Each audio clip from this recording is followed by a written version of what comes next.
بالنسبة لكشف المجالس الطبية المتخصصة، دلوقتي أما أحب أجيب سيارة معاقين، مين اللي بيكشف عليا؟ ينفع أسوق بنفسي ولا لأ؟ فبنقول اللي بيحدد الكلام ده الكشف الطبي بتاع المجالس الطبية المتخصصة، اللي بيكشف على حضرتك ويشوف هتقدر تسوق بنفسك ولا لأ، ونوع الإعاقة، واللي بيتحدد على أساس حضرتك بتسوق بتجهيز الطبية في العربية ولا لأ، ولا بتحتاج لمرافق شخصي يسوق بيك. يبقى الفيصل الكشف الطبي بتاع المجالس الطبية المتخصصة. الكشف دوت مدته سنة من تاريخ صدور قرار المجالس الطبية المتخصصة بلياقتك الصحية لاستخراج ترخيص العربية أو الاستعانة بمرافق. طيب الجواب عدى عليه سنة، أكشف فين؟ برجع المجالس الطبية مني لنفسي على طول، أو ممكن أكشف في المجلس الطبي العام في المحافظة بتاعتي.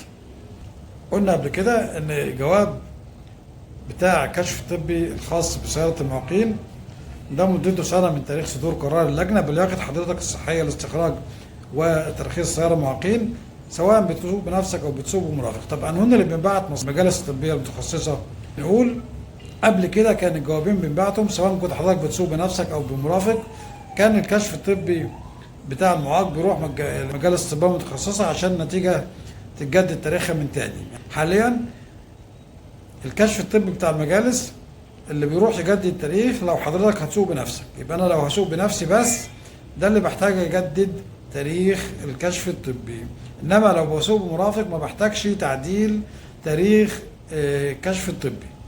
تمام؟ طب ايه الاجراءات اللي بيتم حضرتك بتروح المرور بتلاقي الافراج الجمركي متدبس فيه الكشف الطبي بتاع المجالس الطبيه المتخصصه بان حضرتك بتسوق بنفسك بتجهيزات معينه تتفق مع حالتك الصحيه.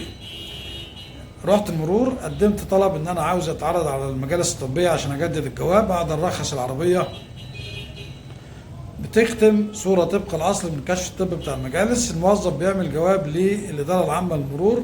ليه؟ لان الاداره العامه للمرور هي اللي بتخاطب المجالس، مش المرور من تلقاء نفسه، عشان تحدد لحضرتك جلسه لتجديد الكشف الطبي. بترد المجالس الطبيه المتخصصه على المرور.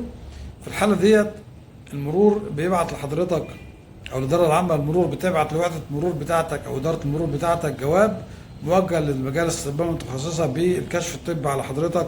تاخد الجواب من المرور مختوم في اسمك في بياناتك، بحيث تروح تلاقي اسمك موجود في المجالس الطبيه المتخصصه، تجدد التاريخ. نتيجه الكشف الجديد بترجع المرور بتاعتك، في الحاله دي تقدر تجدد ترخيص العربيه. انما جواب التجديد بتاع المجالس الطبيه ما وصلش المرور مش هيقدر يجدد لك الترخيص او يرخص لك من تلقاء نفسه. يبقى لازم تجديد نتيجة الكشف الطبي توصل المرور الأول عشان أقدر أرخص لك العربية. تجديد الجواب في الحالات اللي أنا أتعذر فيها ترخيص العربية في المواعيد المقررة أو ترخيص العربية قبل مرور سنة من انتهاء الكشف الطبي. مرت سنة على انتهاء الكشف الطبي بتاع المجالس بترجع أو المرور بيرجعك تاني المجالس عشان تجدد التاريخ. تمام؟ وتجديد التاريخ بيكون لو حضرتك هتسوق بنفسك، انما لو هتسوق مرافق هيسوق بحضرتك جواب المجالس الطبيه ما بيتجددش. تمام؟